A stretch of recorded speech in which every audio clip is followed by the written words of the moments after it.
अमर की उम्र अभी महज 22 साल की थी जब अचानक एक दिन दिल का दौरा पड़ने से उसके पिता का देहांत हो गया। जिस घर में कल तक हंसी ठिठोली और बेफिक्री का माहौल था, वहाँ अचानक सन्नाटा पसर गया। पिता के जाने के बाद जो सबसे बड़ा झटका अमर को लगा, वह था हकीकत से सामना। अमर अपनी पढ़ाई पूरी करके प्रतियोगी परीक्षाओं की तैयारी कर रहा था, लेकिन एक ही झटके में सब कुछ बदल गया। पिता परिवार के अकेले कमाने वाले सदस्य थे। उनके जाते ही अमर के कंधों पर पूरे घर का भार आ गया। घर का मासिक राशन, छोटी बहन स्नेहा की कॉलेज की फीस, माँ की लगातार चलने वाली दवाइयाँ, सबसे बड़ा बोझ पिता द्वारा घर बनाने के लिए लिया गया बैंक का लोन। कल तक जो लड़का अपने दोस्तों के साथ बेफिक्री समय बिताता था, आज उसकी रातों की नींद गायब हो चुकी थी। रिश्तेदारों ने शुरुआती कुछ दिनों में सांत्वना दी, लेकिन कुछ ही हफ्तों में सबने अपने अपने रास्ते पकड़ लिए।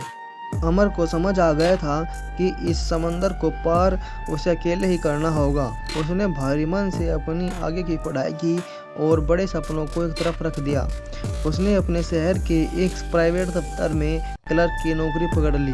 तनख्वाह बहुत ज़्यादा नहीं थी, इसलिए उसने शाम को 2 घंटे बच्चों को ट्यूशन पढ़ाना भी शुरू कर दिया।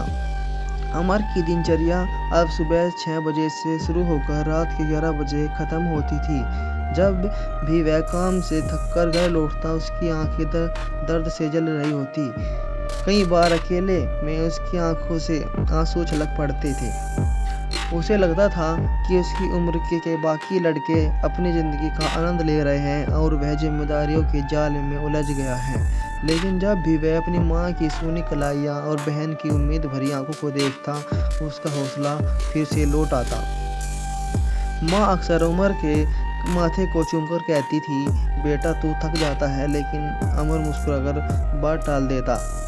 उसने कभी अपनी माँ को थकान घर वालों के सामने जाहिर नहीं होने दी। उसने अपने सारे निजी खर्च बंद कर दिए, नए कपड़े पहनने, नए दोस्तों के साथ बाहर जाना, नए शौक। उसका एक ही लक्ष्य था, परिवार को हर हाल में सुरक्षित रखना। धीरे धीरे अमर की निष्ठा और मेहनत को देखकर उसके दफ्तर के मैनेजर ने उसकी पदोन्नति कर दी और तनख्वाह बढ़ा दी। उसे सबसे पहले पिता का बैंक लोन चुकाना शुरू किया। 4 साल की कठिन तपस्या के बाद उसने न केवल लोन की पाई चुका दी, बल्कि स्नेहा की पढ़ाई भी सम्मान पूर्वक पूरी कराई।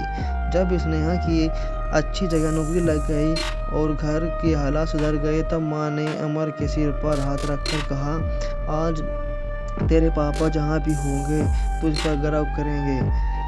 अमर ने खिड़की से आसमान की तरफ देखा। उसने एहसास हुआ कि पिता के जाने के बाद भले ही घर की जिम्मेदारी का भार बेटे पर आ जाता है, लेकिन वही भार इंसान को कमज़ोर बनाने के बजाय भीतर से फौलाद बना देता है।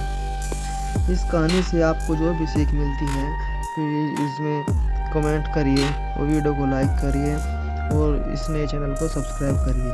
धन्यवाद।